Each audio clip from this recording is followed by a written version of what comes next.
வணக்கம், நான் உங்கள் டாக்டர் சதீஷ். இந்த வீடியோவில் என்ன பார்க்க போகிறோம் அப்படின்னா, என்கிட்ட இந்த வாரம் வந்த ஒரு பேஷண்ட் சொன்ன ஒரு குட்டி ஸ்டோரியை பற்றி பார்க்க போகிறோம்.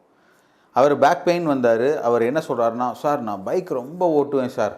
நான் வந்து டெய்லி 40 கிலோமீட்டர்ஸ் ஓட்டிடுவேன் சார். இது வந்து லைஃப்பில் நான் பண்ண பெரிய தப்பு சார். எல்லா டாக்டரும் சொல்லிட்டாங்க, பைக் அவாய்ட் பண்ணுங்கள், 40 கிலோமீட்டர்ஸ் ஓட்டாதீங்கன்னு சொல்லிட்டு. அவர் என்ன சொல்கிறாருன்னா, லோக்கலாக மதுரை சிட்டிக்குள்ளே லோக்கலாக அவர் ஒரு பேங்க் எம்ப்ளாயி, வீட்டிலேருந்து ஒரு 2 கிலோமீட்டர்ஸில் போயிட்டு வந்திருக்கார் சார். இந்த மாதிரி வாழ்ந்த ஒருத்தர், அவருக்கு உள்ளுக்குள்ளே ஒரு ட்ரான்ஸ்ஃபர் போட்டிருக்காங்க. கொஞ்சம் ஒரு ரிமோட் வில்லேஜ் மதுரையிலேருந்து அங்கே போக வேண்டிய சூழ்நிலை ஏற்படுது. ஸோ 40 கிலோமீட்டர் ஓட்டுறாரு. இது ஏதோ பெருசாக அவர் வந்து பைக்கில் ஏதோ இங்கேருந்து நம்ம அஜித் சார் போகிற மாதிரி ஹிமாலயன் ரைடு போயிட்டு வர அளவுக்கு பில்டப் பண்ணுறாரு. 40 கிலோமீட்டர் இவ்வளோ தான்.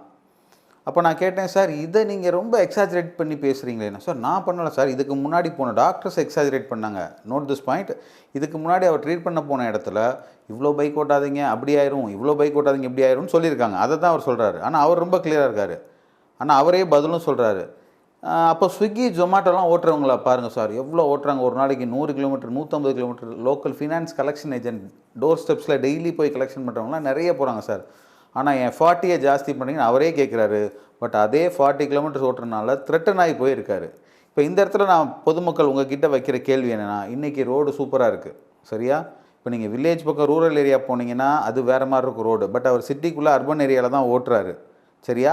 அப்படி பெட்டர் ரோட்டில் போகிறப்ப இவ்வளோ ஸ்டோரி சொல்கிறாங்களே, வரலாறை கொஞ்சம் பிரட்டி பாருங்கள். அதாவது ஒரு 50 வருஷத்துக்கு முன்னாடி நம்மலாம் பயங்கர மோசமான ரோட்டில் இருந்தோம். எந்த ஒரு பைக்லையும் ஹைட்ராலிக் சஸ்பென்ஷன் கிடையாது. இன்றைக்கி ரொம்ப சொஃபிஸ்டிகேட்டான சூப்பர் பைக்ஸில் போய்கிட்டு இருக்கோம். இன்றைக்கி வர்ற பேக் பெயினுக்கு எப்படி நீங்கள் பைக்கை மட்டும் ப்ளேம் பண்ணுறீங்க? Think practically. உங்களில் உள்ள எல்லாருக்கும் இந்த கேள்வி இருக்குது. முதுகு வலி வருது, இந்த பைக்கை வாங்கலாமா? முதுகு வலி வருது, அந்த பைக்கை வாங்கலாமான்னு நிறைய பேர் பேசிகிட்டு இருக்கீங்க. முதுகு வலி வர்றதுக்கு முதுகு மட்டும் காரணம் கிடையாது, உங்கள் பைக் காரணம் கிடையாது. ஸோ உங்களுக்குள்ள எக்ஸிஸ்டிங் ஃபேக்டர் வேறு ஏதோ இருக்கலாம், அல்லது வேறு ஏதாவது ஒரு காம்ப்ளிகேஷன் பேக் பெயினை ப்ரொவோக் பண்ணலாம், இனிஷியேட் பண்ணலாம். பைக் வந்து ஒரு ஆடப் திங் தான். ஆட தெரியாதவங்க தெருக்கோணல்னு சொன்ன கதையாக எல்லோரும் பைக்கை குறை சொல்கிறாங்க. இதை ப்ராக்டிக்கலாக திங்க் பண்ணுங்கள். இது எந்த அளவுக்கு ஏட்டு சுரக்கா கறிக்கு உதவாதுங்கிற மாதிரி இருக்குதுன்னு பாருங்கள். புக்கில் இருக்க எல்லாமே வந்து யதார்த்த வாழ்க்கைக்கு ஒர்க் அவுட் ஆகாது. அதே மாதிரி தான் இந்த பைக்கை மட்டும் குறை சொல்கிறது இயல்பான வாழ்க்கைக்கு, யதார்த்த வாழ்க்கைக்கு, நடைமுறைக்கு என்றைக்குமே ஏற்றுக்கொள்ளப்பட மாட்டாது. Myself doctor Satish from Madurai osteopathy clinic.